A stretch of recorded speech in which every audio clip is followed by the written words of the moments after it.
Hello everyone and welcome to the Gooner Factory. So today we'll be talking about the Champions League game tonight against PSV, but also a couple of interesting points from Arteta's press conference. Mainly, we have a player return from injury, so this could be massive for the team. So let's get into it. So firstly, we'll talk about the game tonight in the Champions League. And Champions League games are always exciting, but maybe slightly less with the fact that we know that there's nothing on the line in this game. Arsenal have obviously already qualified for the last 16, and we went through as group winners. So the main thing I look forward to in the Champions League is the 18th of December, just so we can get to see who we're drawn against in our first Champions League knockout game in 6 years. How crazy is that? Arsenal haven't been in Champions League knockout stages since 2016-17. But let's talk about this game. So PSV, one of the best form teams in Europe. Listen to this. In the league, they've won all 15 of their games, lost none, scored 52 goals and conceded only 6. That is crazy form. Now, we did obviously play them this season at our ground and we beat them 4-0.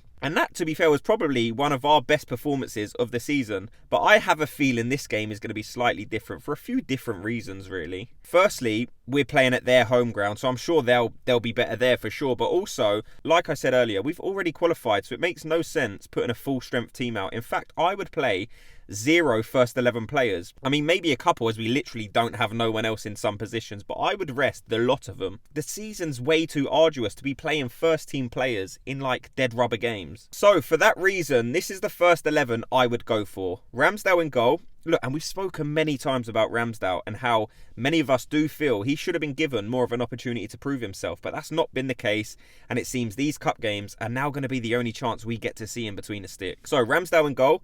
Cedric right back, if he's available. Ben White's not long back from injury, so he'll need all the time off he can get. Kiwior and Gabriel centre back. Zinchenko left back. Jorginho, Elneny and Havertz midfield, and Nelson, Trossard and Nketiah up front. I know that's a team that probably won't start and that has never played before, but we're not in a position to start giving people like Saka and Jesus minutes. Saka, because he's a bit overplayed as it is, he plays every game. Just give him a day off. And Jesus, because we know he's injury prone, and I'm sure Jesus will be annoyed because he loves scoring in the Champions League. He's Arsenal's top scorer in the competition this year, but we're going to need him way more in the latter stages, so he just going to have to realise his goal tally is less important than his availability is to the team. Because if we're to have any chance of going deep in this competition, we need to have Gabriel Jesus. We can't get to a final, in my opinion, with the likes of Nketiah leading the line. So now I'm just going to go through a couple of main questions from Arteta's press conference. And the first one was good news.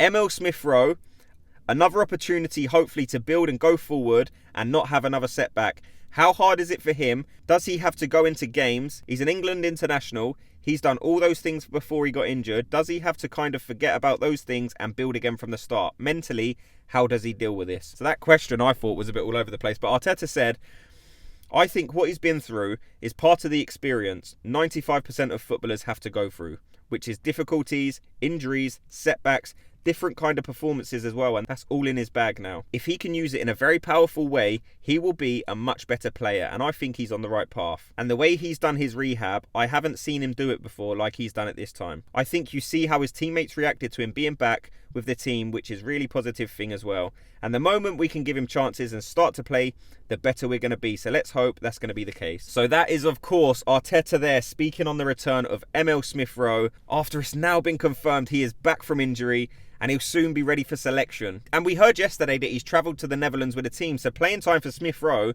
might be right around the corner, which is brilliant news. If you remember, before this injury, Arteta was like transitioning him into a number 8. Remember we seeing them few articles in the paper? And if he can gather some momentum and put a run of games together like he did a couple of seasons ago, he could be that more attacking number 8 that Arteta seems to like to play in a lot of matches. We know Havertz currently occupies that position, but for me, a fit and firing Smith-Rowe plays that position better than Havertz. And we heard in the summer that a number of clubs were being linked with Smith-Rowe, the likes of Chelsea, Newcastle, Bayern Munich. So this is a player that is respected across Europe. So in my opinion, he has to be given a chance with Arsenal, because this could save us a lot of money if he comes back and slots straight into that starting 11. So the next question was referring to the 3 junior players Arsenal brought to the Netherlands for the PSV game. And it was, just on the 3 players that you've brought in, what is it about those 3 players specifically that have earned them the chance? And Arteta said, well, first of all, we have certain needs in certain positions.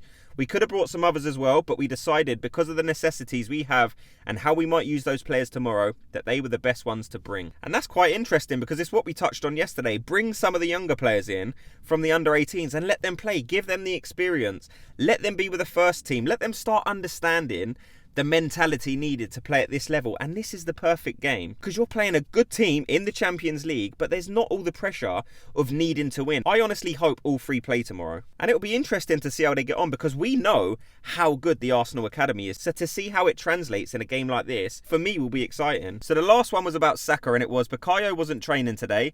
How is he? Is he okay? Was it a foot injury? And Arteta said, no, he's fine. With a few of them, we decided to have another day recovery. It's just 48 hours before, and some of them have played a lot of minutes, so it wasn't worth it. So that was all the main points from the press conference, and we got some good insights there into sort of how he's going to approach this game, but also some good news that Emile Smith-Rowe is now back. So my final thoughts on the game are, like I said, I just hope we get to see the younger players get a chance in what is a dead rubber game. I would find more excitement in watching how they get on rather than watching two first teams battle it out in a way that sort of doesn't have the full intensity because they're both safe in knowing that they're both going through to the next round. But let me know your thoughts on everything you've heard in this video. Thanks to everyone for watching and listening, and if you could just quickly hit that like and subscribe button, and I'll speak to you all in tomorrow's video. Gooners, have a good day.